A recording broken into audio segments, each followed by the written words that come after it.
In a second-hand set of dimensions, on an astral plane that was never meant to fly, through wavering star mists, see the Grey Satuin. Drifting onwards through space, atop the shell of the world's turtle, are 4 giant elephants, upon whose broad shoulders rests the Discworld. Welcome to Dining Table Discworld. We're reading through the Discworld novels and discussing them at our dining table. Be aware there will be spoilers for the current book and others in the series.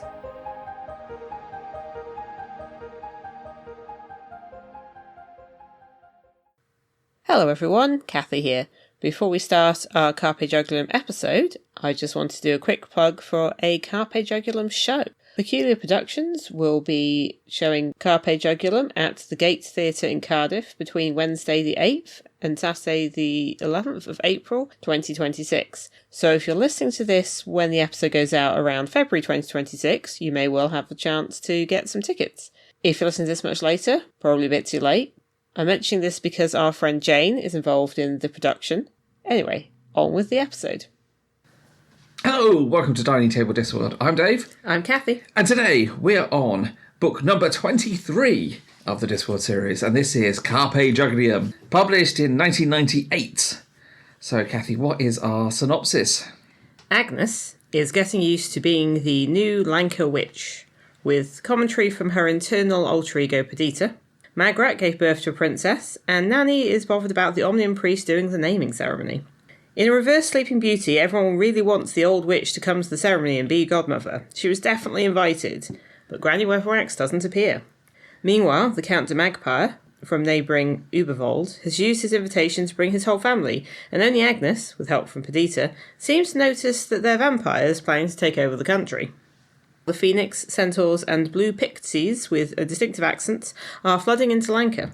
After escaping the castle, the 3 witches go in search of Granny, who disappeared into Gnarly country, and initially refuses their plea for help, believing she wasn't invited. She arrives at the castle later, only when the others' plan is failing, but falls prey to the vampire clan. Agnes is shown modern vampirism by the Count's son Vlad, who is intrigued by her. Nanny and Magrat flee with the baby and the vampire's disgruntled servant, but end up at the vampire castle. Granny, who might turn vampire at any time, goes on a wet, dark hike through the mountains with the help of Oates, the Omnium priest, a man in 2 minds about most things. Just at their moment of triumph, the vampires become quarrelsome and have an odd craving for tea. Then their victims start to realise that they can fight back, and the Magpies retreat. Yes, this might turn into a double feature episode, depending on how long we go. This is quite a long, in-depth book, and Kathy has many thoughts. I'm sure you have thoughts too. I have thoughts, but possibly not as many as you do. I think this might go into our initial impressions bit, which is that this is one that I read a lot when I was younger. Thinking about it, I think I might have read Small Gods before this, but I don't definitely know. Omnianism being a religion didn't surprise me, but because I hadn't connected with Small Gods, I didn't draw the line too much, which is obviously I have now because we read Small Gods quite recently. I definitely read this before Masquerade, which meant that Masquerade kind of suffered a little bit from the same thing that Guards did for me, and I'd already seen the characters in a later book and was like, oh, well, this is a previous state. Yeah. I very much liked it, so I definitely read it a fair few times. I very much like it now, and yes, have a lot of thoughts. How about you?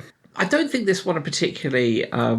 I enjoyed it, but I don't think it's kind of a pinnacle for me.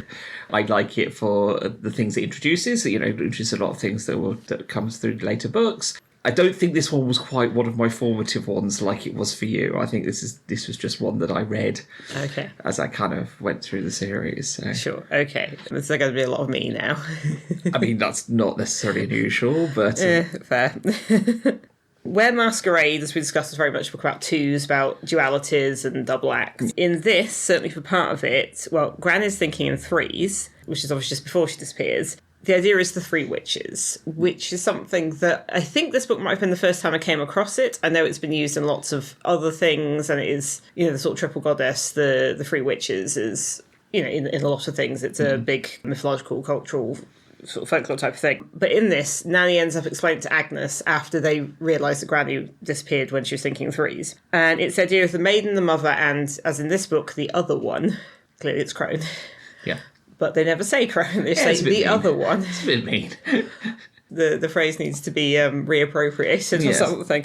It does seem also that Nanny is more forthcoming with Agnes than her and Granny used to be with Magrat. I don't know if they've realised they need to tell the younger witch some stuff.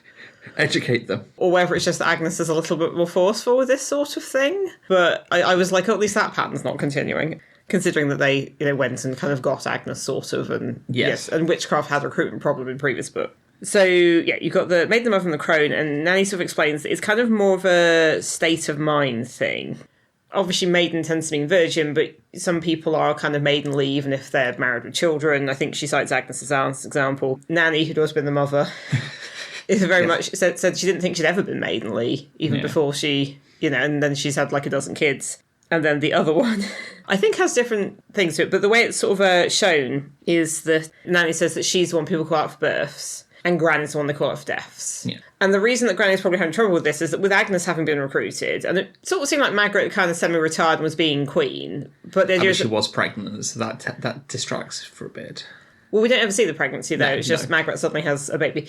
The idea is that, Agnes is the new one, Margaret's had a baby, which makes her a mother, and then that kind of does that shift the things. And where's Granny? Promotes Nanny York, whether she likes it or not. Yeah, Nanny doesn't seem to like it very much. I can't be the other one. Although I actually think previous descriptions of Nanny have suggested she might have, she's the one that doesn't have many teeth and things like that. Yes. Whereas Granny's the one who had trouble growing warts. I think is usually described as like handsome, rather than pretty or beautiful. But like, so, but it's again, it's an attitude thing. Less crony, more. Yeah, just not. It's definitely that. I mean, just not fulfilling the classic. I think the thing is that Granny'd obviously jumped from some point, possibly, but we don't know about this exactly, being maiden to right into cronehood. Yeah. Probably, I imagine her as one of those people who looked old quite young, like certain actresses. Although Nanny also makes the point, she says, when you've been around for a while, miss, you'll see that some people's body and heads don't always work together, which I think was the whole idea of it doesn't necessarily specifically matter whether you're a virgin or have given birth. Yeah. But it also could mean a wider thing that is actually quite... that could be touching on wider things, don't you, if perhaps it meant that way, but it does seem very relevant, like what's in your head and what your body is, those aren't necessarily always the same. And, I think one of the things with the crone is, though, that you're kind of the stern, mean, horrible one, because Agnes says something about, maybe we're always very nice to her, and Nanny's like, Esme doesn't thrive on nice. The stuff about power and darkness. But it's the fact that before they realise this, so there's a bit where Agnes says something as an unintended innuendo, immediately sort of blushes a bit, very maiden, and thinks Nanny will be all over it, and Nanny just misses it. And there's also the fact that Nanny starts being quite stern, like the whole thing with her not liking the Omnium priest being at the naming ceremony. She gets a bit nasty about it and gets a bit... she goes to Variance, tries to tell them off and things, which isn't normally how Nanny operates. So she's a bit... so that they're all shifting into these roles that are imposed upon them. So we're going to kind of go through those three first. Yes. And we're going to do it very much by character, I think, because Granny's going to be a big bit in the middle. Right, so Agnes and Perdita. So there's quite a development from Masquerade, and I think when I'd read Masquerade after having read this, I was a bit surprised that Perdita was kind of only sort of in it, as sort of like some thoughts at the back of Agnes's head. She wasn't a full character, whereas here she is a full person who just is also a personality within Agnes. I was going to say, it's a full person who just happens to take up the same space as Agnes. I mean, in the later kind of witch series, there will be some other stuff a bit like that I think Pratchett experiments with. Perdita only exists in Agnes's head, but she always talks in italics, and only Agnes can hear her, but that is then useful with things that happen. And she can step to the forefront. She can take over the body. Well, there's various points when Agnes's left arm is doing something, and that's when Perdita has it. I think there's a suggestion that Agnes has always had this a little bit, and she always had the other little girl or imaginary friend. I think even Granny thinks herself that she just kind of gave it a name. Yeah. And obviously being a witch, I think that tends to magnify things. I think with the magical power for everyone else, it would have just stayed as some sort of internal imaginary friend. Add witchcraft on top and magic. It's like, no, this is something else. But what this does is it gives Agnes and Perdita the ability to see through the vampire's mind powers, because everyone else is entirely taken in by them, including Nanny and Magrat. And Agnes sort of is, then Perdita's like, can't you hear what they're saying? And Perdita's there to kind of tell her stuff. And that is also why I think Vlad, so the vampire family is kind of the count, the countess, and their son and daughter. And Vlad, the son, is immediately interested in Agnes because he can't quite get a read on her, because every so often she'll start going along with stuff and Perdita will pop up. Yeah. And they can kind of seesaw between. So it's what gives her a kind of an immunity to the vampires. Even though Agnes is quite annoyed by Perdita. Yeah. They're quite different. But in some respects, I think Perdita was a place for all the thoughts Agnes felt she couldn't think to go. Yeah. I think it is mentioned that every fat girl has a thin girl inside her or something. I can't remember whether it was Masquerade or... I think it was mentioned briefly in this one, but in the beginning. There's still stuff about how Agnes is fat, but it's less of a whole thing. Yeah. There's also an interesting dynamic between Agnes and Magrat, because as the youngest witch, or the junior witch, Agnes has moved into Magrat's cottage. Yeah. And Magrat obviously now lives in the castle and is being queen and, having a family. And it's kind of a complex relationship, which I quite like, because Magrat is the queen, but it's very clear that the witches consider this to be some sort of odds demotion, or at least she sort of stepped aside to do something else. Well, all right then. Yeah. And Agnes, lives in the house that Magrat used to live in, and obviously the witches' cottages are kind of their own thing, and all the stuff in there belongs to the cottage. But she gets a sense of Magrat from that. She's in her notes, she's in her writing, and I think she's sort of partly impressed by Magrat, and part of her thinks she's cool, and part of her thinks she's a bit wet. Which, again, there's two parts. Yeah. Fair. But on the other hand, her and Magrat can kind of do a bit of shop talk, because obviously Magrat knows what it is to be the youngest witch, and knows how Nanny and Granny are, and can kind of sympathise. So there's various points where Magrat sort of talks Agnes like a peer, and Agnes is a bit like, oh, do we know each other well enough for this? Okay, sure. But I think Magrat's also a brand new mother, and frankly, you just kind of want to be able to talk to adults and have people around. And Magrat, I think, already hadn't fully enjoyed some of the hierarchy stuff of being queen. So I think the witches kind of can be a bit of I think she could also get away with talking to the witches as peers, because witches consider, well, that's it. They're outside the hierarchy. Yeah, so she can get away with doing that without and without not upsetting things. It's like, oh, she's just talking to one of the witches. That's fine. They're not, and possibly she's more comfortable talking with the witches. I mean, we don't. Obviously, there's got to be some. I think it's just Millie the maid and everything else in the castle, and also like the beekeeper. Yeah, I mean, you don't see them interact. The idea of other nobility in in the surround, or no, really, I think it's just but nobility. So you don't really have. But I imagine she hasn't got anyone else to really talk to as Varent's one would hope. I'd hope so, but I think that could be awkward, a bit awkward as well. So yeah. Another thing is that later on, the vampires, there's this kind of idea that the young vampires think it's all cool and edgy to have names like Gerald and, Agatha, and just very regular names when the names are actually Morbidia or something. Yes. And it's very funny because it's kind of the inverse. Because of course, when we first met Agnes back in Lords and Ladies, and she was going by Perdita. Well, I think the X comes in... Masquerade. Yeah. But yes, she's in this group that were giving themselves like dramatic names and were clearly some sort of like goth type very girls. Much goth girls, yeah. Very much goth girls. And then when she goes to Ankh-Morpork, obviously she's saying she's Perdita X, and now obviously she's Agnes, who's a local witch. But it's just interesting that at one point she's with this group of young vampires because Vlad's taken her on a bit of a trip to try and convince her about how great their version of vampirism is. And she says and it's just very ironic. She says she's called Agnes, and this girl who's called Morbidia but goes by Tracy says, "Oh, cool name," and she's like, "Oh, it's actually mine." But it's just this exact inversion of that, which is quite fun. I feel that. In Lords and Ladies, if the young witches in that would be the type to play Vampire the Masquerade, whereas the vampires in this would want to play Human the Boring. Yeah, but it's kind of. Yeah, it is it's not well, they wouldn't want to play werewolves, so. That's true. That's the next book. We'll get to that. This is kind of the first of a bit of an Ubervold duology, yes. I think. As well as, I don't think I explicitly said it before, but it is very much a low-key sequel to Small Gods. Yeah, we'll get into that. We'll get into that. The other thing with Agnes is that, so when they go to get Granny, she's in a place called the Gnarly Place, which is where the land is kind of two things at once. It's kind of scrunched up again. There's that whole scrunched up idea. So what looks like a little stream... there's a little stream with a bridge that's a couple of planks over it, but it looks like a massive gorge with spiky rocks and like a swaying bridge. And apparently it's affected by your mood. So Granny's gone there in an absolute huff. So it's like really unpleasant. Whereas Nanny's been there before, in her younger days with a suitor. And, it was all lovely and nice meadows and stuff. The thing is, though, that Agnes is there like, oh God, this is horrible. Oh, it's so dangerous. And then Perdita's there going, it's 2 feet into like a tiny stream. I can see it. And eventually it looks like again, it's like Perdita can kind of see what's actually there, and then it helps to get across. So it's just this interesting kind of ability that Agnes has. So with Agnes and Nanny, because I think the two of them are together quite a bit at the start of the book, and they're certainly ones investigating Granny's failure to appear. Well, they kind of stick out towards all the way to the end, really, with the... Well, no, because then Agnes goes off with the vampires. Oh, yes, no, it's Magrat. See, I'm already getting confused with the two characters. I mean, it's fine, because at one point in the book, it does actually say Agnes when it clearly means Magrat. Like, there's clear typo. If Terry can't get the right way around, what hell? I don't think the copy editor noted it, but I was like, no, that's got to be Magrat, because Agnes is somewhere else. But, these things happen. The other thing, which kind of goes into kind of partly Nanny's crone role and Agnes's maiden role, is at one point when they're trying to figure out how to deal with the vampires after Agnes has got them out and explained what she's seen and, all of that. Nanny intends for Agnes to use her feminine wiles on Vlad. And Agnes is like, what? No? But it's this interesting thing, like Magrat and Agnes are really shocked that she would suggest that Agnes use herself as like sexual bait, and Nanny's like, well, just marry him, and then on the wedding night, steak. That's a lot of effort to go through.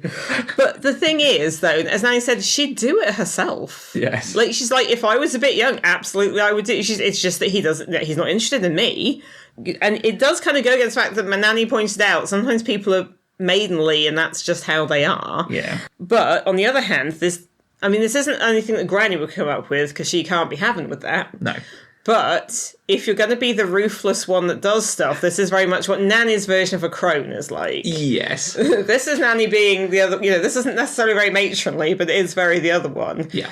So Agnes is kind of sent to the castle to sort of distract Vlad. She's like, well, I'm not doing that. And again, in fairness, everyone's shocked by it, but Nan's like, I would absolutely do this. Yep. So it's not gone into a lot, but that is one way women had of dealing with things in the past when they didn't have a lot of power.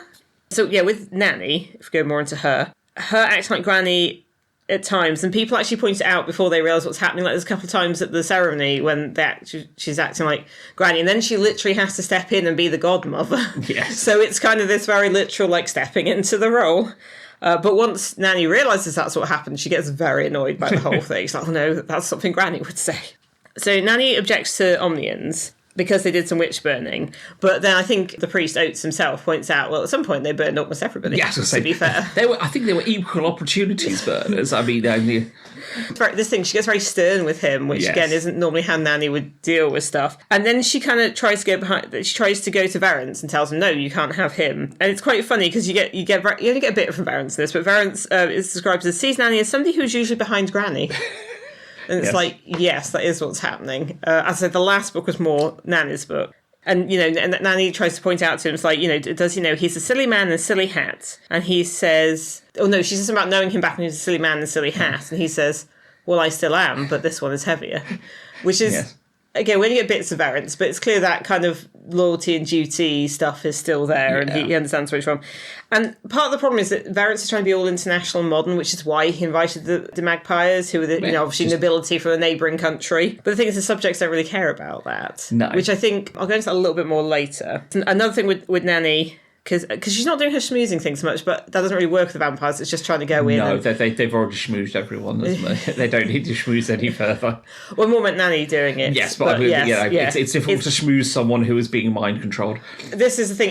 This is what Nanny is a bit worried about, because when they go to find Granny, she won't come back with them because she feels she's not wanted. Even though everyone was so worried about the invitation, they discovered that Magpie actually stole it because they made it extra gold. Extra shiny.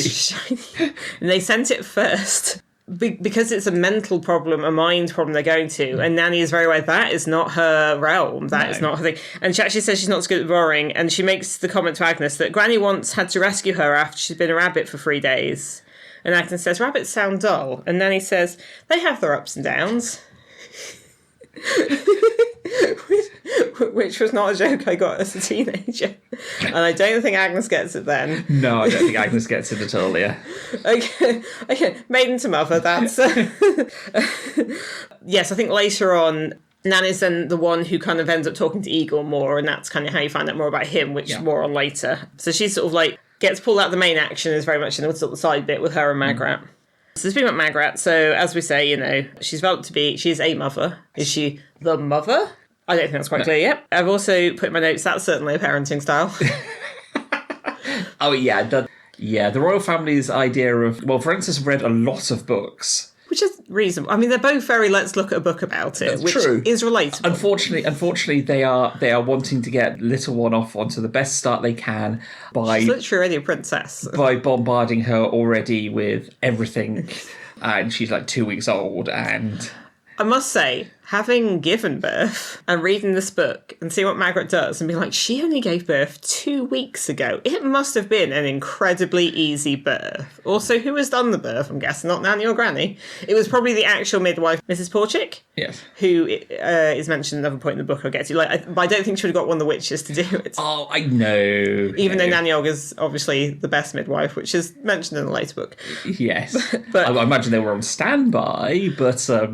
the fact that they're doing all this racing around stuff and like, I was like, could the baby not be a little bit older? Because 2 weeks seems insane to me. You know, round that up to 6 weeks, we might be, you know, talking a bit better then. But like any new mother, Margaret is not travelling light. I think this is the problem as well. They're trying to flee a vampire-infested castle, and it's like, we need this and this and this. And I mean that is accurate, but the sort of things that and also Terry's obviously he was a parent himself. He's obviously been through this, and so he was just playing off the things that you have to bring everything, even if you don't. He then took it to the extreme of loads of things that either were not age appropriate, not really necessary when you're fleeing, completely unnecessary. You know, I quite like the thing, the sponge and the Schaefer teddy bear, and the teddy bear and the Schaefer sponge, because with baby stuff, a lot of things are just practical, like, we're going to make this into something fun and cute. All right, sure. And then there are some toys you get, you're like, I don't know what animal this is supposed to be. No. You're like, look, child, here are some toys in the shapes of animals. What is this one?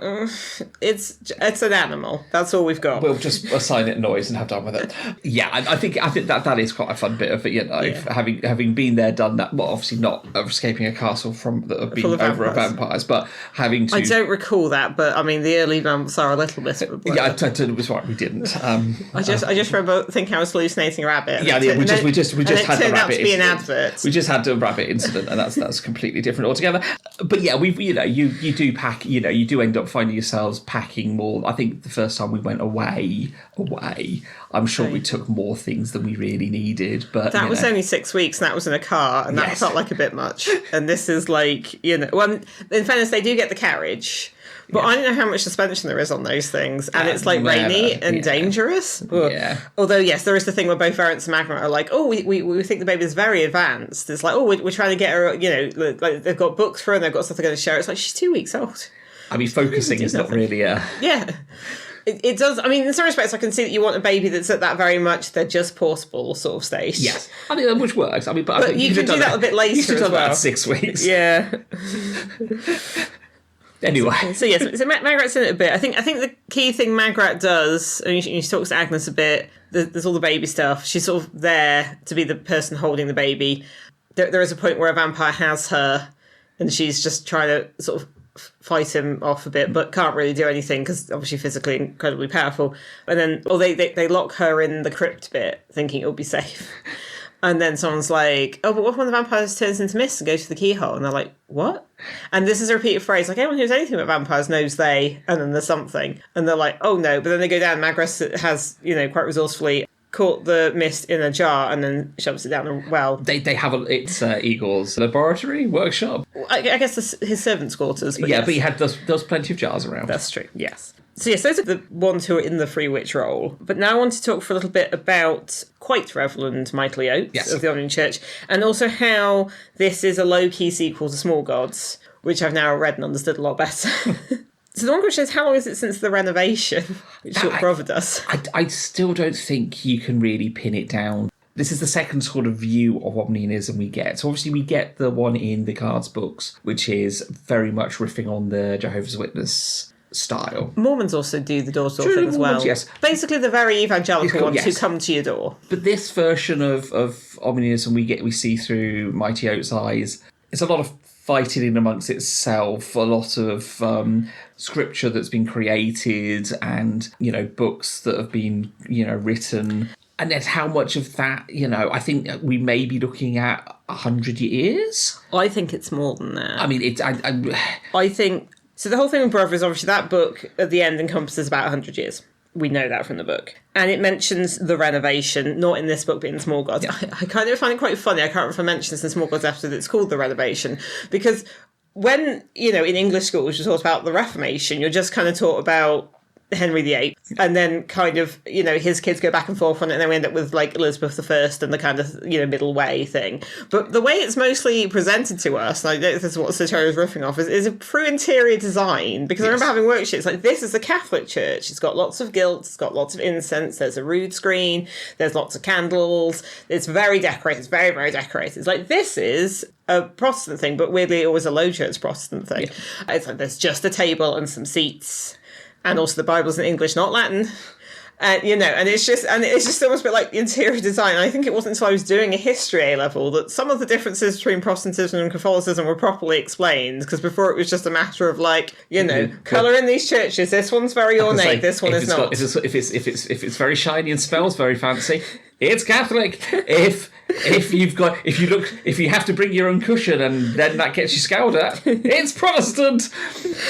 Which does rather ignore sort of high church Anglicanism, which was also a thing. But anyway, I mean, we do a Discworld podcast, not a religious podcast. So what do you expect from us? And the idea is that Brother made the church less violent, and Oates actually said, the Brother said, let there be multiple voices, and the whole idea was we will not fight, and we will not burn, and we will not torture. Which is good, that's what Brother is about, but we will debate and we will talk.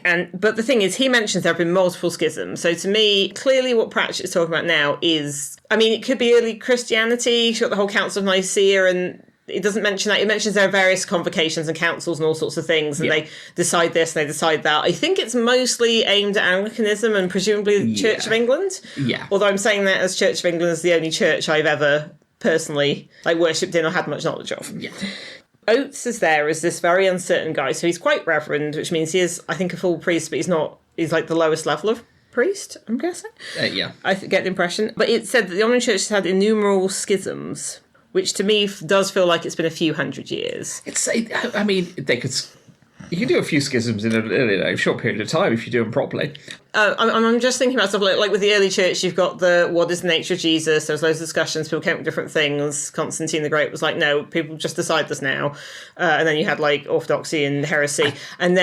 But if you think about it, and then there was the whole the Arian heresy, and people would fight about different things like Eastern and Western Church. And then in the Western Church, you then had, obviously, and this was some 100 years later, the Reformation. Yeah. So I do think it's been a few hundred years. It's always difficult to know with Discworld time chronologically. It's interesting also because it actually mentioned, obviously they have those big doors, the big doors to the temple that were untouched and were opened magically or by the breath of God, but turned out it was a mechanism in Small Gods. Well, those mentioned again, but now they're full of notes because it's like when everyone isn't happy about something, you just hammer something to the door and I'm like, yeah, well, we know what that's about. But it does occur to me that Brother has somehow ended up being in the position of being both Luther and the Pope. Well, why not? If you can.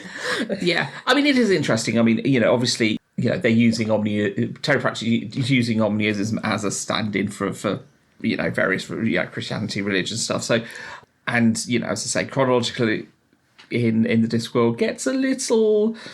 Even if there was things to pin it down, it doesn't necessarily mean that is 100% true, given the facts of the later book. So, it's got to, but there's got to be enough time to develop. Yeah, that's why I think it's a few hundred years. You've got whatever, Brother was doing during his tenure as whatever he called himself.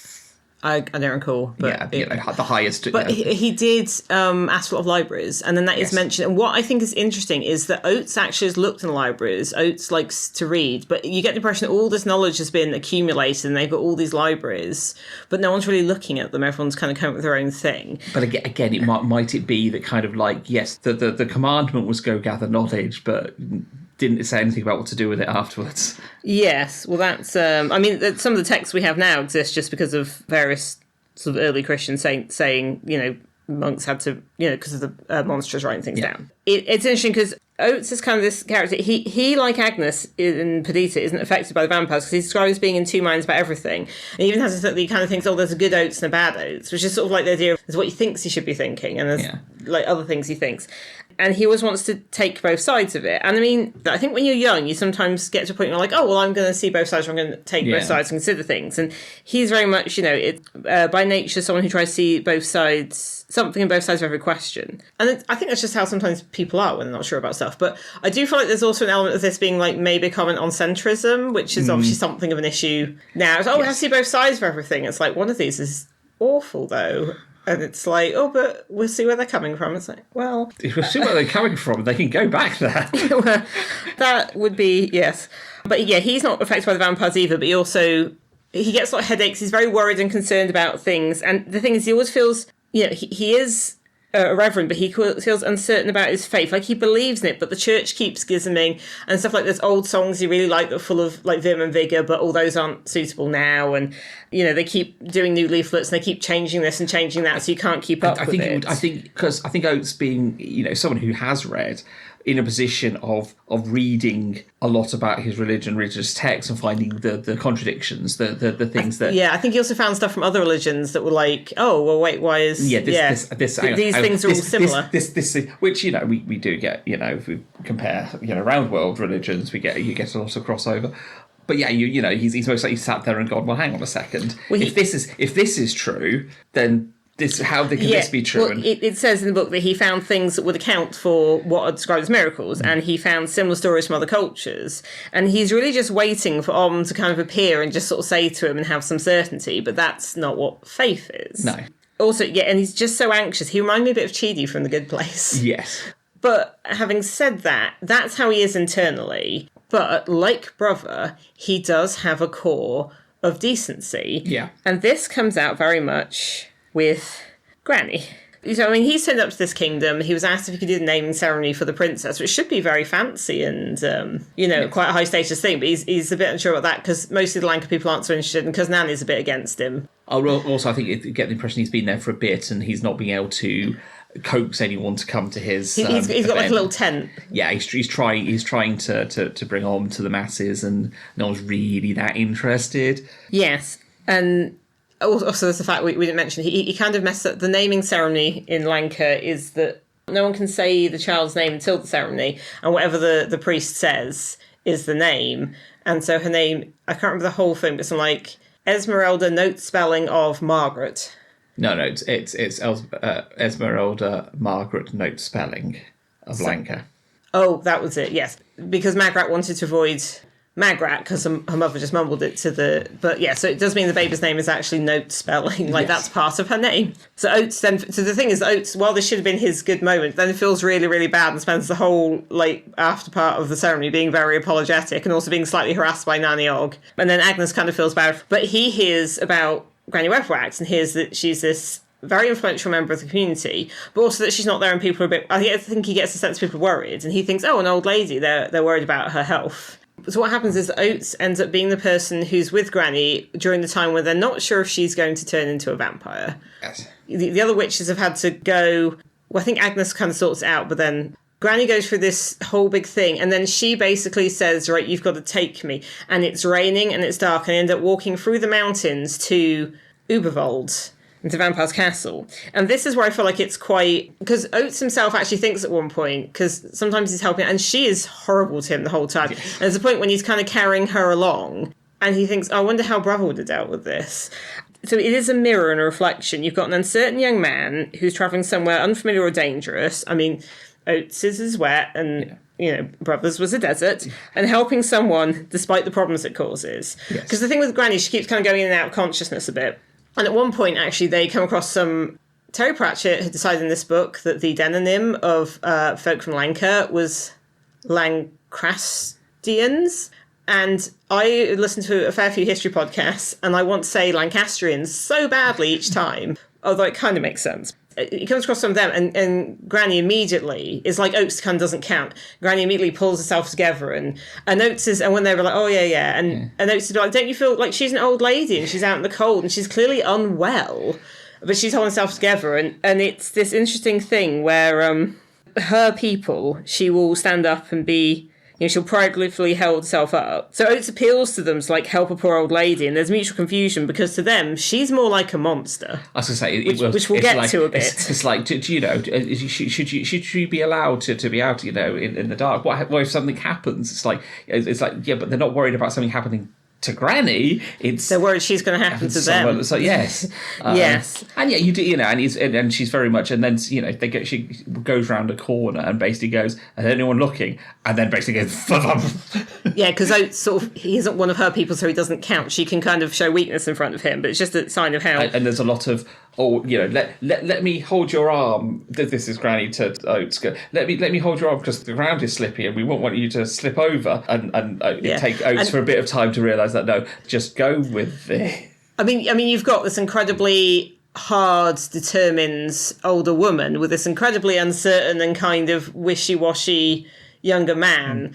And yeah, there's this whole thing that she's always acting like she's helping him, and later it's a bit like, oh, it's so bad she has to drag you across this damp wilderness, and he's a bit like, yeah. But during it, he actually gets properly mad, and that's where you kind of see this duology of Oates. But it kind of describes, again, going back to the whole contrast with Brother. I mean, obviously, Gran is still much better than Vorbis. Yes. Who I think is one of the worst people in all these books. Well, actually, I suppose the vampires are worse. We'll get to that. Yeah, we'll get to that. But Oates kind of thinks about Brother's journey, and he sort of describes Brother as having broken the church into 1,000 pieces, which then started arguing with one another, and finally turned out Oates, a man who argued with himself. Yeah. For part of it, they're talking about various things. Part of it is Granny kind of going through this weird transformation and this sort of difficulty. She's obviously physically not great, but they start talking about Arm a bit as well. Not that he's even trying to convert her, but just it's kind of making conversation a bit. And so Oates says, according to the Prophet Brother, to live properly is to believe in Om. Because Granny said, well, what if someone doesn't get, converted? And Granny's like, oh, that's clever. He gets you coming and going. A good thinker it took to come up with that. Well done. What other clever things do you have to say? And Oates gets like, well, he didn't say things to be clever. But since you ask, he said in his letter to the Simonites, it is through other people we truly become people. And Granny says, good. He got that one right. So there's some stuff that she agrees with. Yeah. And, because Oates is so uncertain and all this wavering, and he's trying to do service, he's trying to be helpful, but he's also supposed to be converting people, though I get the sense that's not a thing he's great at, but it does seem to be a big focus of the church. But then there's a bit where Granny describes what she would do if she truly believed. And that bit I think we've mentioned this before with Granny, that bit in Lord of the Rings where Galadriel gets the ring and goes like dark? It's a bit like, oh.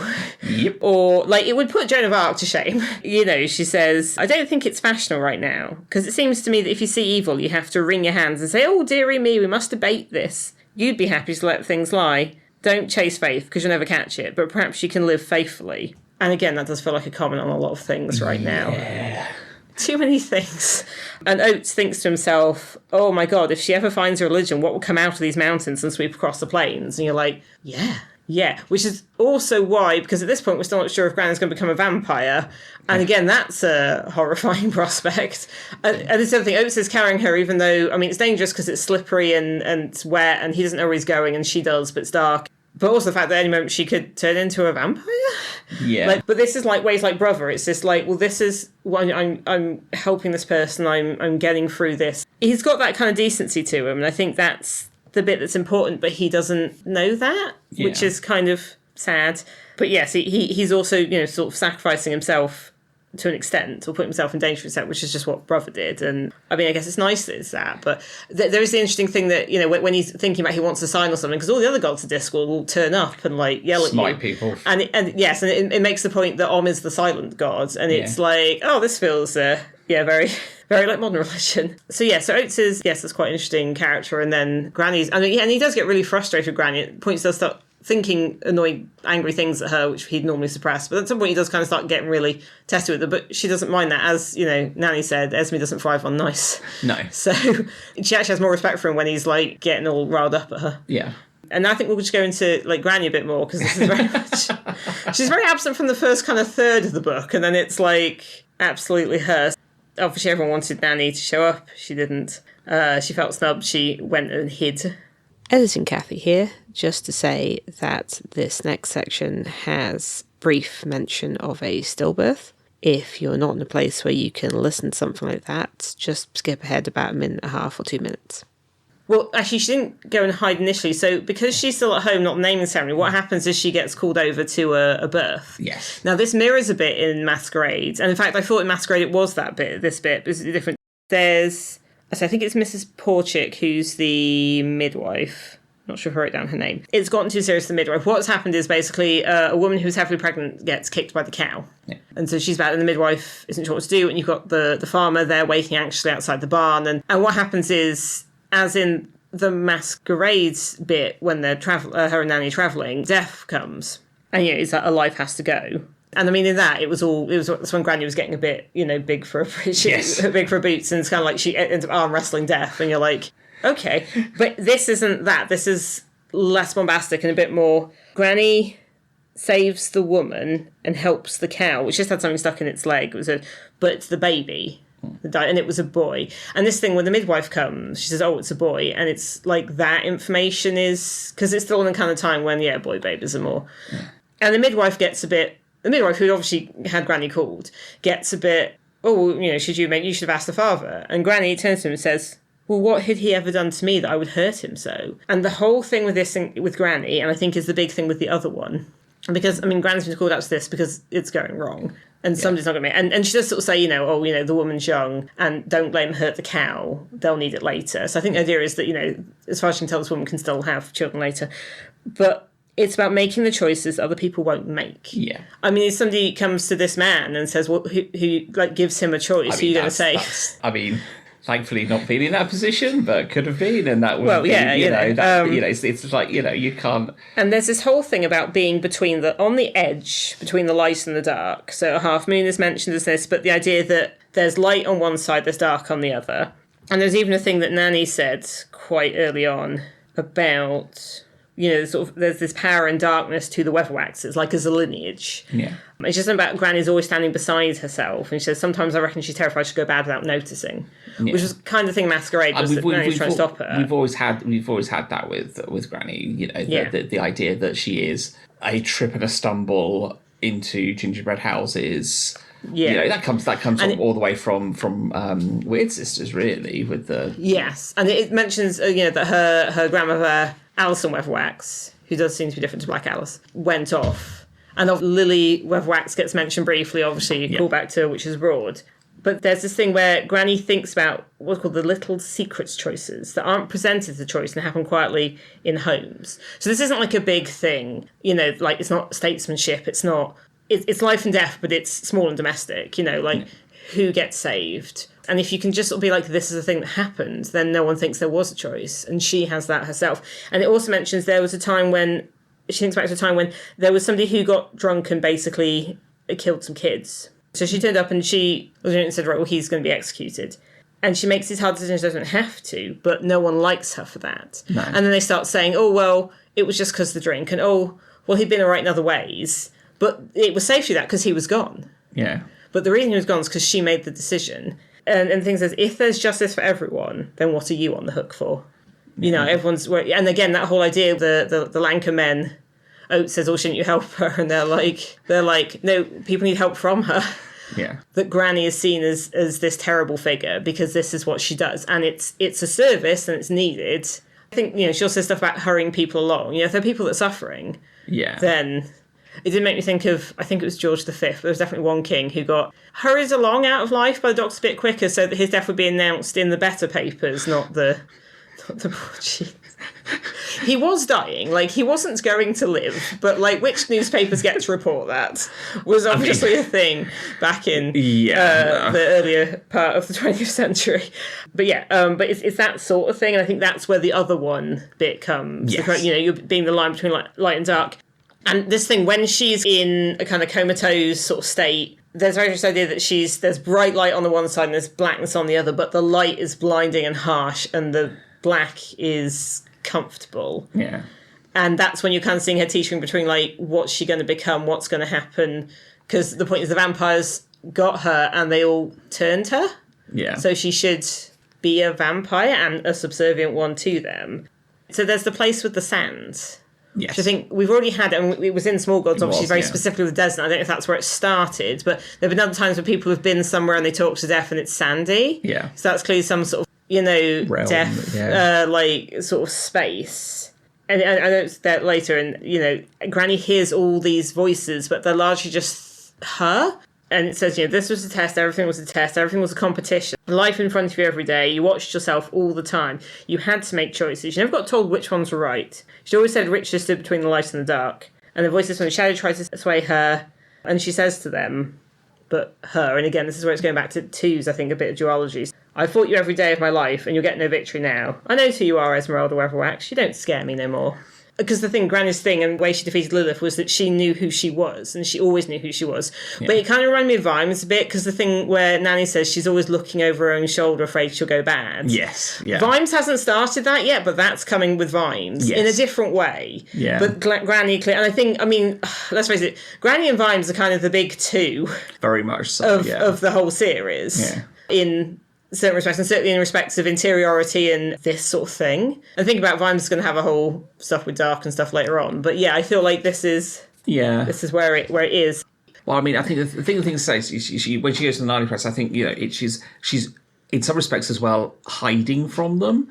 Because she knows she can't defeat them. Well, because she refuses help. The other witches go and try and make a plan. It's not working. Granny turns up only when that's happening. She turns up, but she's cold and she went. She looks small.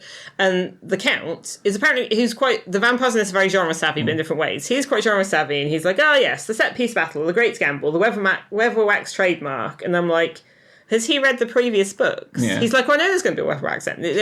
But in some respects, I think she's doing this in order to, because they say that about the mind control bit thing. The kind of the stronger your mind, the easier you are to control. Yeah, I think who has got the strongest mind? Yeah, in the kingdom. And in some respects, kind of making them turn her avoids the entire. It's another option other than just being mind controlled to... Yeah, because what happens is she knows as much as they decide they won't just kill her, they'll turn her. And with the vampires, it seems to be that the vampires get subservient to the ones who turn them. So I think basically the whole vampire clan, because the Count moves the others in quite quickly, all have a taste, and they check her out. And it's specifically if you are turned against your will, you're subservient. But if you are willing, then you're not. Oh, okay. That's why Vlad keeps going on at Agnes to try and convince her. Yes, and why the Countess isn't. Yes, because the thing is, they sort of feel, both the vampires and the witches feel that when they've got Granny, something goes somewhere, like her mind goes somewhere. And then there's this whole thing about where is she really? Because, the thing is, it is obviously an absolute ordeal. Like, she's very weak. And we kind of skipped over it before. There's a bit where she's taken down to the forge. And they kind of chain her to the anvil.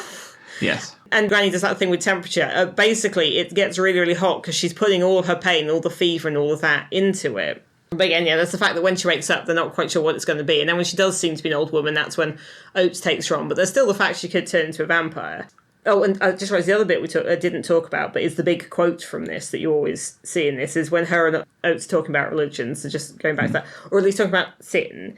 He says, there are so many shades of grey, and she's like, nope. He says, pardon? She's like, there's no greys, only white that's got grubby. And sin, young man, is when you treat people as things, including yourself. That's what sin is.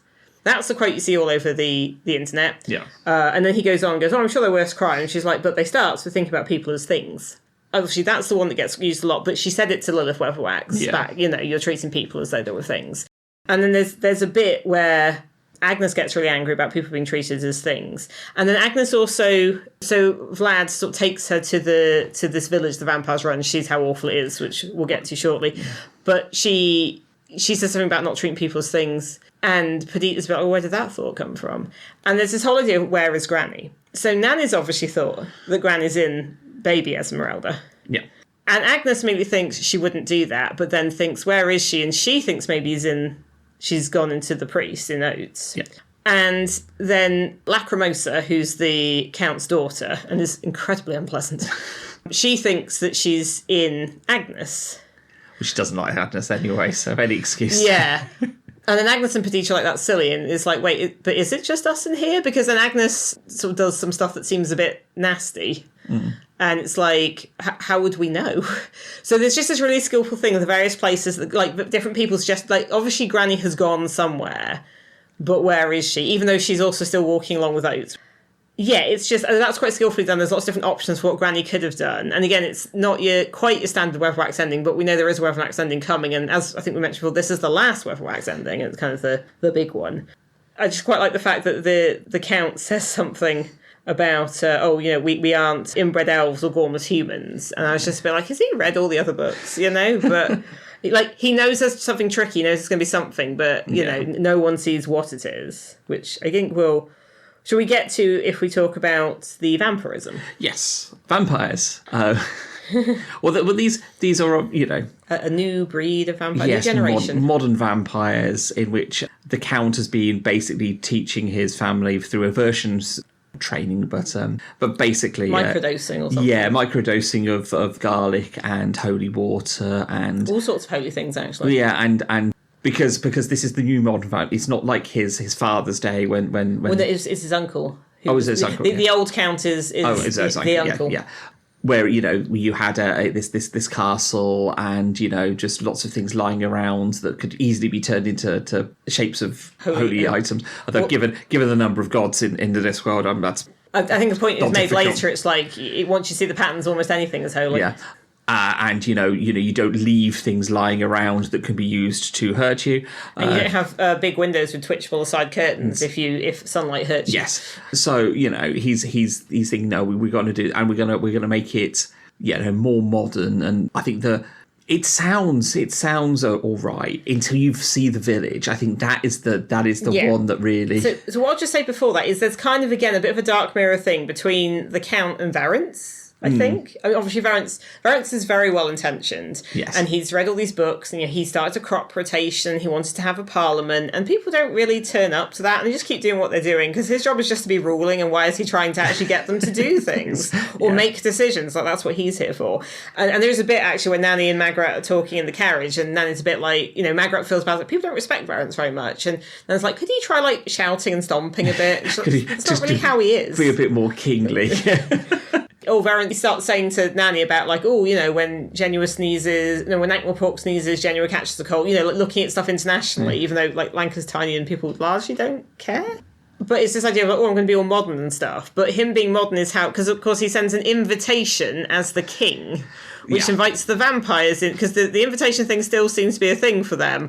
That's how they get in. Yes. Because he's invited them into the country, which apparently is like a big house. It was gold, it was the magpies. I think it's more the invitation. Yeah. Then, so you've got the thing where the Count's trying to do something, he's trying to do a different way. We're going to do a different way, everyone. We're going to be more efficient and stuff. Except whereas Varence is kind of largely ignored, the Count actually is efficient. He also mind controls a lot of people, so that helps. Mind control a lot of people, but there is he's... The thing with vampires is they should be incredibly powerful, but they're very easily foiled because they are weak to a lot of things. And he's in that, but no. And worked on it. But it's all incredibly fascist. Yes. Incredibly fascist. The point is made at one point that it's not so much they drink blood, what they drink is power over people. And you've got the old Count and the new Count who are sort of genre savvy in different ways. So the old Count was very traditional, people come to the castle, maybe they get blood sucked, maybe they would defeat him. But it was all very one-on-one, it's very personal. And he literally, it was basically a tourist attraction. He called his castle, don't go near the castle. He had parking and a gift shop, and No, I think they were setting up a gift shop. Okay, yes, but they had separate coach. They had coach parking, and it was like an adventure people could go on, and maybe you would die, but a lot of people didn't. And then the Count would just be, or the old Count would just be turned to dust world. But the idea is that their vampires always come back. That's the other thing. I feel like the thing about stuff like this always coming back is something we all needed to have paid a lot more attention to earlier. Yeah. So the idea is that the bitten people act like cattle around the vampires. And in fact, when Agnes is sneaking back into the castle with their plan, she sees them and she's like, oh God, that's awful. And after which, although they do seem quite peaceful and maybe it's fine. And Paddy's like, stop it, you're too near the castle, you're thinking cow forts. Yes. Yeah, that's the thing. They are when they go to this village and they sorry. I was going to mention. So the other thing is all these other creatures that are flooding into Lancre from Ubervold is that the Count is driving them out. So you've got the centaurs, you've got the phoenix, which is a bit of a thing, and you've got the little blue Knack MacFeagle. This is where they're introduced, but we will get to them in a bit. Yes. They're not in the book quite as much as I thought for it being their introduction, but that's fine. They're in other things. And so you've got the whole thing where Vlad has decided that he's intrigued by Agnes and he wants Agnes. And Agnes is occasionally a bit like, well, Perdita's a bit like, oh, he's quite handsome. And Agnes is like, no. But Perdita also doesn't like him. And they both hate, so Lacrimosa or Lackey, who's this... she reminded me of Azula from Avatar. Oh, very much. She's just like horrendous. It's like, oh, you're really awful, even for being a vampire. But yeah, whereas Vlad's a bit more, he's trying to be charming and he's trying to seduce her and win her over. And so he tries to show her this village they've got. It's called Escrow. The modern... I feel like it's probably a joke. Well, you keep things in escrow.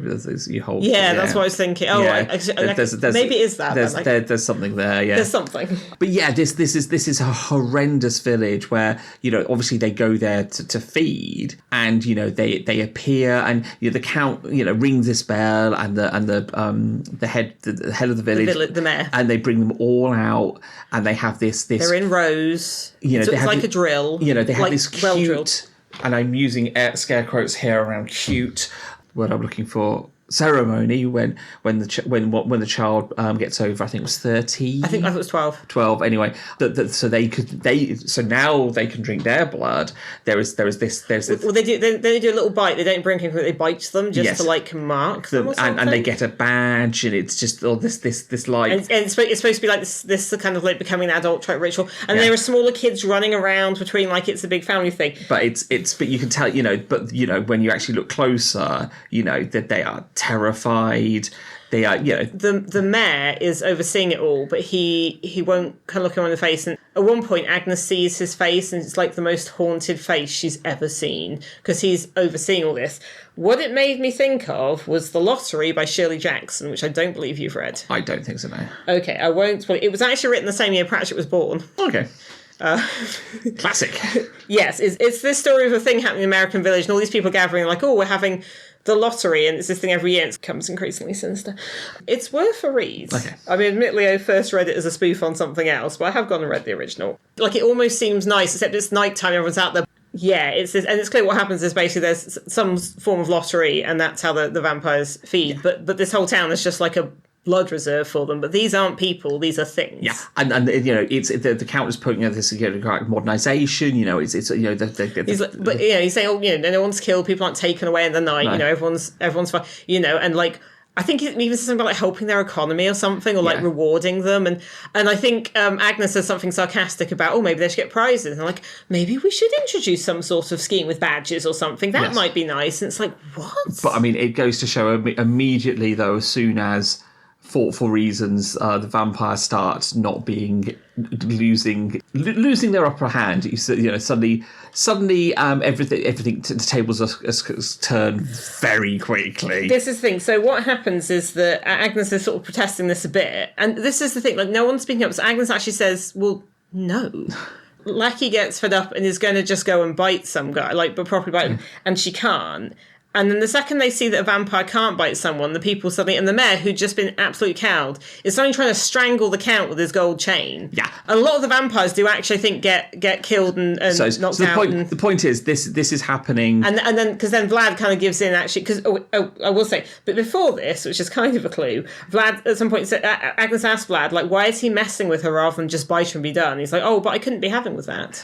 Yeah, so this is all happening after they've they drunk from Granny, and then they decide to go off to Escrow to sort of show the ritual. But also to chase after Magrat and Nanny, because they think that Granny is in the baby. So during this, that's what Nanny thinks.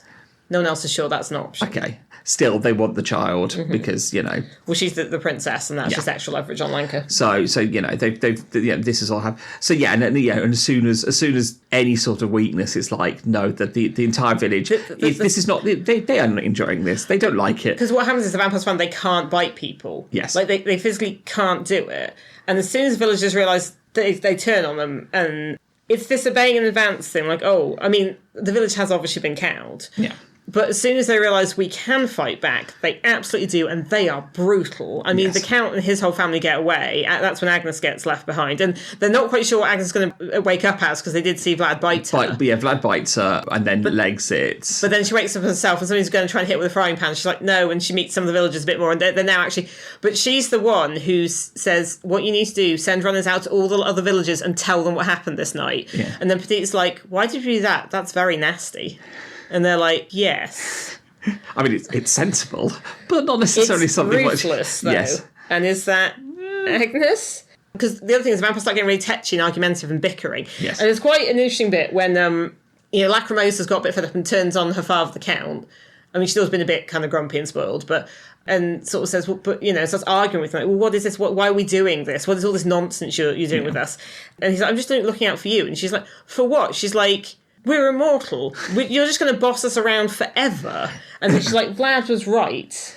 I mean, this is because they got ages. Then they look like they're... Oh, yeah, they're like a couple hundred years old. Yes. But they're vampires, so, yeah, they're still the kids. Lacrimosa says something about, all this whole Lancre thing, Vlad was right. And then it's interesting, the Count turns to his son and says, right about what, pray?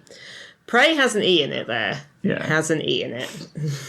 Which shows that the Count... I mean, I think he does love his family, but then, like, when Magrat throws what turns out to be the Countess down the well and she goes into a river, he's like, oh, your mother will be back, it's fine. Like, the Count's not really... It's still him. Like, he's the, he's the head of the family. He's, in charge. Or so he thinks. And again, the idea that what they drink has power over people. It's not just about blood. You can get blood from all sorts of things. I think now maybe we'll go into what actually happens. Vampires, they get in the castle, there's this whole thing, and then Granny turns up and she's there drinking a cuppa and everyone's staring at it, and even Agnes is like, oh, the tea.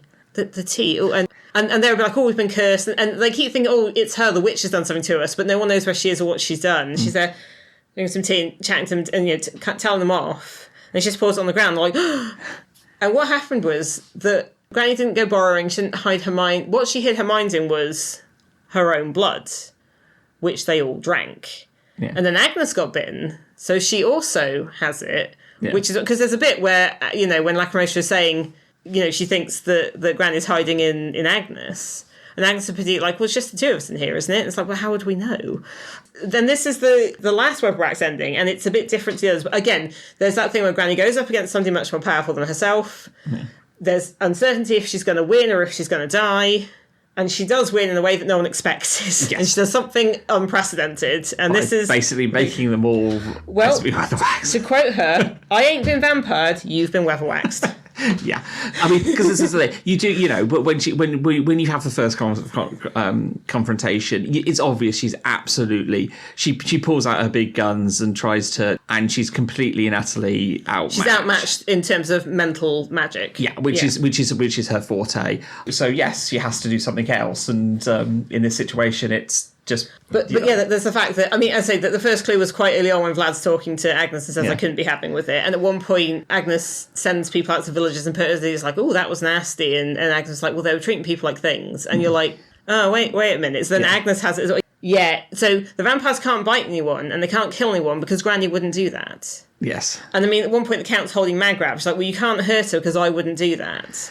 Yeah. And and all this conditioning that the Count has done or starts undoing, so they suddenly become less vampire or more classically vampire. Suddenly they're all suddenly afraid of... Well, I think the thing with Vlad and Lackey is that they, when they were children, in their cribs, and the wallpaper was, here's Mr. Garlic, and here's wallpaper with all, and he had, and we saw him, he had these flashcards, like, what is this? It's like, I don't know, the holy, like, Eye of Offler or something, or, oh no, wait, it's, Io with the eyes. Anyway, he had all these, and then they're a bit like, you've taught us to see holy symbols, but now we can see them everywhere, and like the sunlight starts affecting them more, even though earlier they'd sort of managed it okay. And we haven't gone much into Igor. I was going to maybe discuss him next, but Igor, who's had enough of all this, because Igor's very much of the old school. Yes, he's a classic vampire, manservant. He knows where he stands.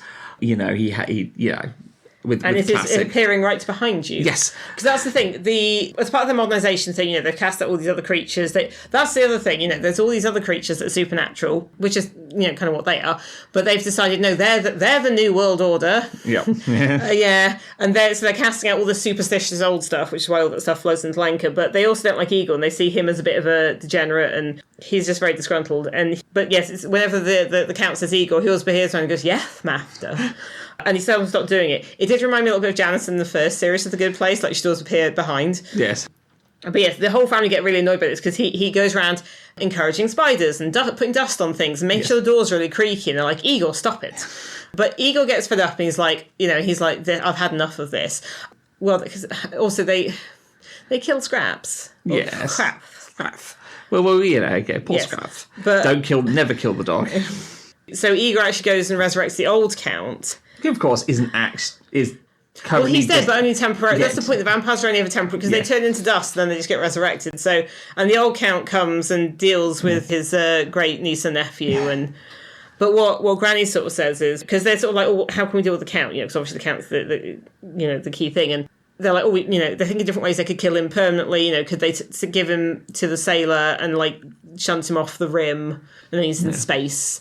But it's a bit odd, but Granny sort of says, "No, you need to deal with your own vampires. You need to, when he comes back, you have to deal with him." And she's saying this to the people of Escrow.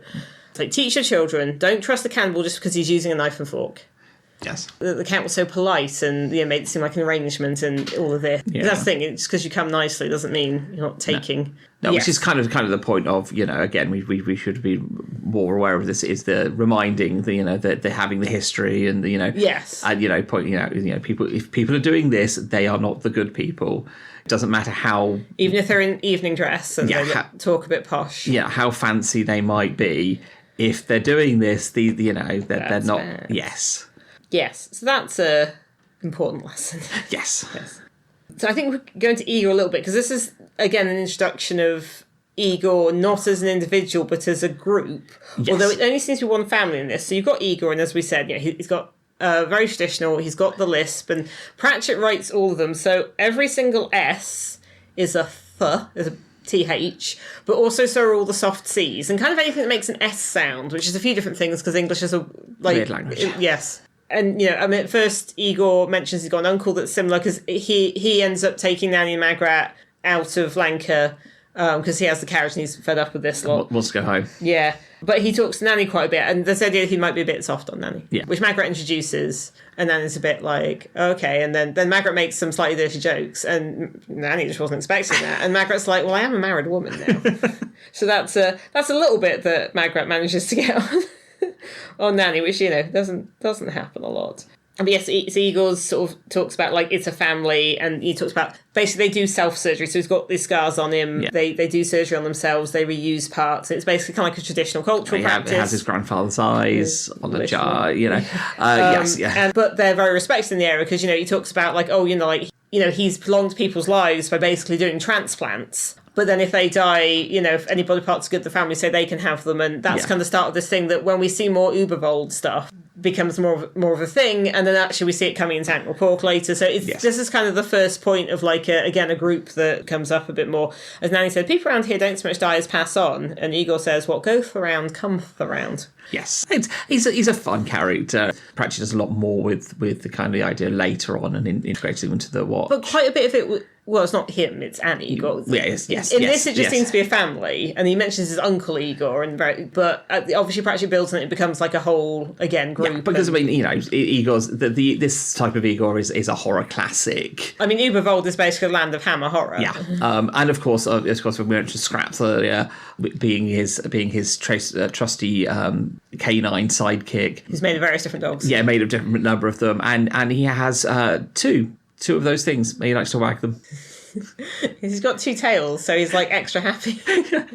But then, yes, the Count does kill him, and that's kind of what pushes Igor over the edge. Even though Igor has been very annoyed about this the whole time, which I think is why he was fine in taking Nanny and Magrat away. Well, of course, that doesn't quite.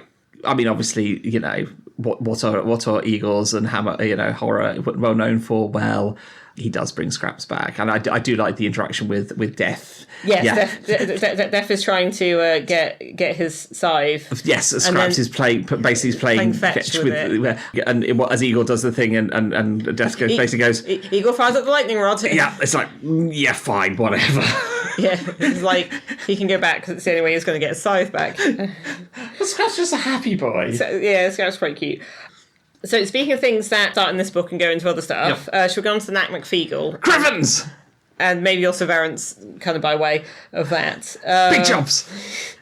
So, the proper introduced... So it says they're not gnomes, but pixies. Pixies spelled Pictsies, but like Pict, which is obviously an ancient Scottish group. They are a bit tricky to understand. Yes. I got a reasonable amount of it. I mean, clearly what Pratchett is doing is he's taking a very strong Scottish accent, writing it out literally. I mean, this has a lot of, writing thing. This is when Pratchett starts being right, you know what? The audience can do some work here and try to figure out what is being said. Yeah, I've between Knack McFeegle and Eagle. I found them quite difficult to understand. I don't know whether I got most of it. He tones it down for the later... the Tiffany Aiken books are way. Maybe a bit. Which is ironic, because I'm the only... Those did have glossaries in as well. I'm one of the few people that can understand the caretaker where I work who is very, very Scots, and everyone else can't understand him, but I can when he's talking. I think in this Pratchett was mostly doing English but in a very strong Scottish accent written out like that, but also a bit of Scots, like actual Scots. Yeah. It just adds, to be honest, most of the time you don't really need to know what they're saying because they're just shouting bits. I mean, they flood in when the vampires chase everyone out. They end up in Nanny Ogg's house. Nanny Ogg knows them, because of course they're aware of her still in the woods. Yeah. The idea is they like drinking and fighting and stealing coos. by picking them by one under each hoof and just running them off. Because they're tiny. The thing is, they're described as being I think it's 3 or 5 inches tall or something. But also in this, Willie, they all have, and they look blue. But I think the idea is that they're covered in tattoos or like that woad stuff. Yes, I think it's woad so tattoos. In this, they don't seem to have blue skin, but they look blue. But it also mentioned they all have little hats, and that combined with that being in the cover thing suddenly made me think of Smurfs, but like terrifying Scottish Smurfs. I mean, yes. And considering they're mostly male and there's only one female, it's not entirely dissimilar to... No. I imagine... I don't know if that was the reference, it just suddenly came to me. I imagine there was a certain amount of riffing on that one. Maybe. But yeah, the idea is that they drink and they fight. Basically, the stereotype of, I suppose, Scottish raiders, although let's face it, there's always a lot of cross-border raiding in both directions in the history of England and Scotland. Then what happens is Nanny tries to get their help. Actually does successfully by bribing them. She basically promises them an island in a lake in Lancre, and then she says, it's Margaret, it's like, well, you can sort this out, you're the queen, right? Yeah, just give him a lake. And yeah, it's interesting because what happens is that she basically gets them to go get Variants out because obviously Margaret's worried about Variants. So they kind of kidnap Variants, but the most involves picking him up and carrying him, but he's literally lying down and is horizontal and being carried along. And then it's like crowd surfing, except if the people just holding you up and running. Yeah, it's also kind of like the opposite of the Lilliput thing. It occurs to me suddenly. You got because in that they kind of bound Gulliver down because he's a terrifying giant, but with them they're just like big jobs, and they just kind of carry him around. To be fair, because why not? Because they are very, very strong. Yes, well that's the thing. They're incredibly strong and small. But there's a bit where he goes into the barrow where they are, and you've got the Kelder who's bigger than them and is female, and it seems a bit like a hive. Yes, we don't really go into the even later. I think it's alluded at a little bit more in some of the later books. Yeah. But there's one guy who's a little bit more understandable, and he says, "We of the Knack McFeegle are simple folk." I'm not going to do the whole accent. No, that's fair enough. We of the Knack McFeegle are simple folk, but we write very complicated documents. What that made me think of, and again I'm going to reference the cartoon Hilda, that is also in the graphic novels as well. There's Alpha, who's the elf in that, who's again a little guy, but there's always this thing about doing the paperwork and having to fill in paperwork to see them, and they're very paperwork obsessed, and the paperwork thing doesn't come back. But I mean, is this a Scandinavian mythology thing that he's riffing off of? Because Hilda is very Scandinavian mythology, and I don't know enough about it to know if that's exactly what it is. But I mean trolls again are kind of from that tradition. I think he's pulling from a couple of places for it. Yeah. I also like the bit where it goes up the airy mountain, down the rushy glen, round the Knack McFeegle, who seem to have no concept of stealth. I was like, I love that. I've forgotten that bit. But yes, because as Verence is going along, there's like a fox comes out and is startled, and so the fox is dispatched and carried along with them, and there's like, I think, a startled deer that gets captured, and then he's basically, they try to take him in the barrow, he's too big, so they just like hack at it so he can get in, and then he's in there, and basically, you know what Nanny was saying about Verence not really being respected by his people because he doesn't do a lot of like stomping, shouting around, but the Nakmacfee will give him some of their brew. Is it like the stuff in the asterisk or something? I think that's the idea. Yes, is this kind of, if it gives him a lot of pep, self-confidence. Well, he basically because they're in an old burial mound, so there's old swords. And he basically goes out and and starts attacking the castle. But not in a strategic way, just he starts going and like hammering at the door. Basically he does the whole berserk, berserker thing. One-man army. I mean, Lancre's well known for their one-man army, but it's usually Sean, yeah. I think Sean is there. I think Sean's the one who actually has to kind of pull Varence's side, and him and the other lads are really impressed, but also like he's clearly going to do himself a mischief, and he is still their king, so they're just trying to help him out. And we don't see much else of that. No. Verence is rather sidelined, but he gets a little bit of stuff. And I think the Nakmacfee are in it more than Verence. A little bit. I mean, they are little anyway, but there's a lot of them. Yes. Talking about things that kind of came out of Ubervold with the vampires forcing them is also the Phoenix. Yes, the Phoenix. We get because right at the start the vampires are hunting the Phoenix, and so it does its thing in the not the area of the Lancre Castle, whatever they're called, the Falcon. Where the birds are. I feel like I should know that, and I've forgotten now. I'm saying Muse, but that's not right, is it? Maybe. Anyway. Because in Lords and Ladies, when the country was being invaded, that was when the beekeeper was quite useful, because he realised, elves like wasps, and destroyed them, so that guy's hyperfixation was useful. But now we get the hyperfixation of Hodge's Arg, the falconer. Yes, who realises that a phoenix has been born, but doesn't know what it looks like, and realises that it doesn't know what it's looked like, which leads to him running around with effectively what I can imagine it's just basically a sock puppet on his arm and attempting to... Because he uses that for like rearing the young birds, so it's like a bird. The thing with Hodge's Arg is that's his name because he never gets to say his real name because the birds are always attacking him. But yes, he's not really realised that vampires have taken over the castle, because that's not about birds. No, they're not in the same way bird. the beekeeper didn't know elves had taken over the kingdom, because that wasn't about bees. No. So you've just got these very hyper-focused people who luckily have found their niche, and it's like your special interest is you're the falconer now. Yeah. Because Granny gets taken down there at one point, and they sort of go in there, and he mentions about the Phoenix and stuff. And then they're a bit like, Granny might turn into, might wake up as something different. And he's like, okay then. It's clear that it's not about birds. And he's like, nope, I've not retained any of this. No. And we do get a bit of, the idea that there is actually more than one Phoenix. It's because otherwise, how do you maintain a... You can't have one of anything. Yeah, it does. Which, again, from Last Continent was sort of thing. Well, because what we didn't mention before is the Phoenix does kind of go with Granny and Oates on the journey, but it looks like... falcon of some kind? Oh, it was a Lancarian. Oh, they're terrible. They're terrible. Like Wow Face or something? Yes. Yeah, Wow Hawk or something? Well, I think it is that, yes. Yeah. So the thing is they put like a one of those hoods on it. Yes, a Wow Hawk. But there you go. But it can still obviously see where it's going, like it's flying around. I will say there's probably like a whole essay for somebody to write on the uses of fire in this book. Yes. Because that's the other thing. When Granny's like looking into the light is hot and it burns, and the dark is cool and like pleasant. And there's also a bit where Oates has been using this holy book, because he sometimes riffles through the pages and finds a passage and uses that to decide what he's doing, which he feels a bit guilty about, because you aren't supposed to use a holy book for divination. They're in the cold and it's dangerous, and she's shivering and it's too cold. It's something about where there's darkness make light. Yeah. And Oates burns his book, but they needed to, like it was a survival thing, and it's like, well, the book isn't as important as the person. Yeah. But the Phoenix is around. It doesn't do its thing until right at the end. Right at the end, when it sort of partly trashes the vampire castle. Pretty much, yeah. It does a bit of fireballing. So stuff with fire, and because again, obviously, Nanny's original concern about Oates was he was Omnian and they like to burn things. Yes. Well, witches. But kind of like, again, lots of people, they burn many people in their past. But yes, the things there. But yes, it's just this very interesting idea with, this fixation on birds. And then the Phoenix, it isn't just one, but everyone kind of thinks it is. And then also, because it doesn't see its parent, it kind of just takes the form of whatever bird is around. Because all the falconers, there's an old book which all the falcons are filled in over time. And, Hodgesar goes back through and finds but all the ones are drawn differently. Like sometimes it looks like a duck, and sometimes it looks like a swan, and you know. And so this one looks like a wow hawk, but it's got like one feather that's like a flame. Yeah.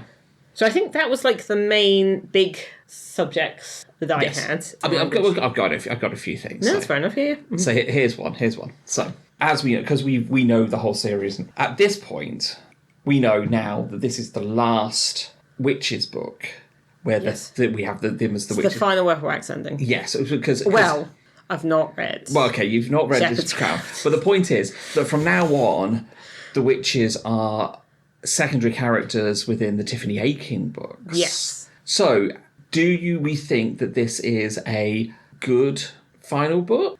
Yeah. I mean, obviously, when he was writing it, I don't think he planned that far ahead. I think he just wrote what he wanted to at the time. Well, so, I mean, we can tell he obviously changes his mind about various things. So and also he comes up with things he likes. I imagine he thought there might be future, but obviously this is the last one. So what do we think about it from that point of view? Yeah. It goes so deeply into stuff with Granny. And actually, there's a bit at the end when the old Count turns up and he chats with Granny. And the old Count recognises various people because he knew their ancestors and they looked at him. Oh, yes, your father died your great-grandfather died very well. And the person looks very proud. But he says about meeting Alison Weatherwax on her way through and she stopped. And Granny's just so happy that she didn't go to the bad. Yes. That she was herself and she left and she didn't get turned into a vampire and she just went off. Which I think is something that's obviously weighed on Granny's mind for a while. And then you've got the ending where, there's Oates and Granny's obviously put the word around that everyone is to attend the service. So everyone does, except Granny, but they keep making mention of a hawk that's up there and it's like she's borrowing. I don't know, I feel like this is like the third is Granny dead thing, and she's not. But the point she says, I know who you are, Esmeralda Weatherwax, and I'm not scared of you anymore. That feels like such a big part of it, and I can see that being like a good I think we're at a point of what do you do with the cat, especially with Granny. I suppose I think there is a little bit to trod possibly more with the changing roles with the other three.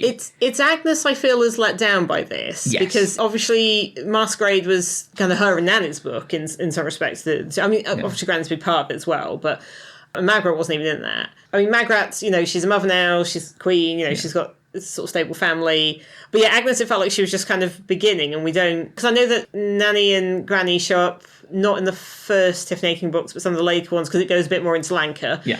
And you get more old witches as well, who I don't know if they're mentioned previously, but it's a little bit more varied, so there's more of a wider cast, I think. Although I know there's a lot of witches in the Seeing Little Fishes short story, which I read a while ago. So we'll get to that. Yeah.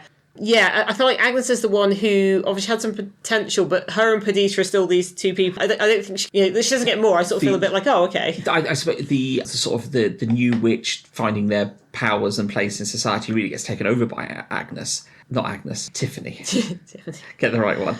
Gets taken over by Tiffany. So you see a witch learning. Tiffany feels in a different sort of mould, though. I mean, she's, I think, closer to Weatherwax. I mean, I know she's not but I'm just saying, but I think that kind of that role as a character role. What could you throw up against Granny now?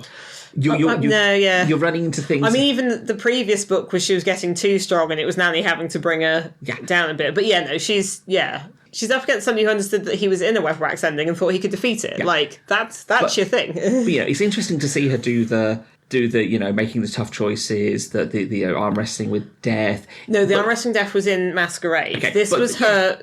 No, but the point is that those sort of things are interesting to see, but they're not. I think it's a vital look at the witch's role that had been hinted at before, but is actually made more explicit. You couldn't do it if you did a much more mundane story about those sort of things. I think it would be. Well, I mean, you can do that. And it kind of goes back to this thing I think we mentioned in the previous episode as well, because with the Wizards book, we sort of said there's two modes. There's Rincewind, that's just Rincewind, and then there's the Faculty, and who quite often appear in other books. And then we had the last book you said was Wizards kind of concentrated, and actually the better they're diluted. And in fact, there's a bit in that where we sort of say the purpose of the Unseen University is to keep these people out of communities and keep them separate. The witches, their whole thing is community. The thing that Oates says that Brother said about, you become a person through other people. Yeah. And Gran's like, he got that right. I mean, this is the thing. The Tiffany Aching ones don't feel like when you introduce the these witches into those books, it doesn't feel like it feels right. You don't go, oh dear, this. It's like, oh no, and like we get to see these characters, you know. Yeah. So that's. But there's a whole other cast of witches, and that's very witches as a group. Right? There is stuff about the community, and I think that is more because it's young adult, and you literally see Tiffany growing up in that. It's her learning about how to be the service community, but this is the first time I think it's made clear quite what that means. I mean, the whole thing way back to the beginning had stuff where they were selling stuff that people wanted to use, and the suggestion is aphrodisiacs, and what's not specifically mentioned is birth control. Yeah. But that's got to be in the mix. I think I said that way back in Equal Rights. Yes. But the fact that Granny does this thing but is not liked for it. Yeah. Even when she's, doing out justice, somebody's done some of the worst crimes, it just makes people afraid of her. But then there's the other hand, and we see this in this with how she behaves in front of the Lancre people and Oates. She is an old woman on her own. She is vulnerable. Yeah. But if they are terrified of her, then she is safe. Yeah. Do we run into the problem or the Superman problem? I think we've mentioned this before. She's too powerful. Yes. Who do you put up against her? We've had. But you can explore the other characters more. I guess. Yeah, I mean, this is the thing. But but if you're doing a Lancre story, I mean, Magrat's pretty settled. Nanny doesn't change. She's kind of like Kettle and Nobbs in that respect. Which is why it's fun that she at least met Nobbs. I mean, it's I think it would be nice to have seen more with Magrat and Verence and their family and trying to work with bringing Lancre into the year of the Century of the Fruit Bat. They were saying Century of the Fruit Bat. That's the one I was after. Yes. You can kind of tell these books were written some before and some after. A millennium. But this is 98 after all. So. Yes. So those I think that might have been interesting, but I think I feel like Agnes is the main one who she gets some development, but I think there's more she could have done, but we don't get to see it, which is a shame. But because I do like her, I like her more in this than in Masquerade. But I think where I met her. Moving the witch focus out of Lancre and then bringing it back, but kind of as a visit, as a visitor. means you can do more witch stories around different kinds witchcraft and community. And learning that growing into yourself. Yeah, without the literal shadow of Granny Weatherwax. That's true. Which I think is important. So it's interesting here. One of the bits I noted down is like a fun bit that was written was like, when people are in serious trouble, they went to a witch. Then there's a footnote going, sometimes, of course, say, please stop doing it. Yes. So, that's just my thought, because obviously this is a bit of a change. I mean, but at the time, you wouldn't have realised that. Mm-hmm. So, yes. I feel like this one is less... Like, the previous one was very comical, purposely, because that's what the wizards do. Even if you don't enjoy them as, characters. Yeah, I said before, the skill of the comedy with them, the Australian stuff, is largely funny. This is... I mean, there's obviously funny bits in it, there's jokes, but it feels like it's got different weights to it. Yeah. So I don't have quite as big a list of jokes as some of you, but what I did notice is, so they keep mentioning different things you can do for vampires, spilling rice and cutting their head off and putting a lemon in it, or is it garlic, or is it something else? And they mention all these different places. Well, it depends where you are. In this part of Ubold, it's this, and this place is this. One of the places that they mention with different vampire killing traditions in Ubervold is called Cash and Carry. Which I think, is that still a thing? I don't believe so. I do remember there being cash and carries when I was a child. But yes, I was like, it's just about cash and carry. And I was like, wait a second. Yeah. Yeah. But also, very 90s joke. Very much so, yes. So. The only other thing I want to mention, well, we said this would be a long one, is there's one bit where I noticed the writing really well. I mean, obviously Pratchett's so good at this sort of thing, but there's the bit when the Feagles first take Verence into the barrow, and it describes... The kingdom had been there for many years, ever since the ice withdrew. Tribes had pillaged, tilled, built and died. The clay walls and reed thatch of the living houses had long since rotted and been lost. But down under the moundy banks, the abodes of the dead survived.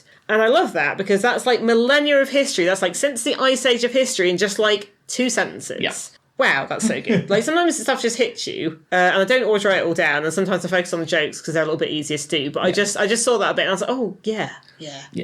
We have said that there's many things have now been said. There's a lot of things been said. A lot of things have been introduced that, as we've mentioned, will go on to be a big thing. But yeah, it is kind of an ending point, and it doesn't necessarily feel fully like a conclusion, but I think it mostly works as one for a lot of the characters. None of the books feel like a conclusion for anything, because I don't think they're ever intended to be, because it's always an ongoing series. It was always, he might come back to that, you know. Yeah. So yeah, it's... And then when you came back to various things in this, as we've mentioned. Yes. I think we'll wrap it up there. Yes. We're not straying too far away from Uberwald for the next book, because our next book is The Fifth Elephant, where we go... actually is in Uberwald. We see Uberwald... Well, the end of this was in Uberwald. But anyway, yes, we see Uberwald through the eyes of the watch. So I think what I meant when it said it was actually Uberwald is that it starts in Ankh-Morpork and it's a watch book, but then it goes into Uberwald.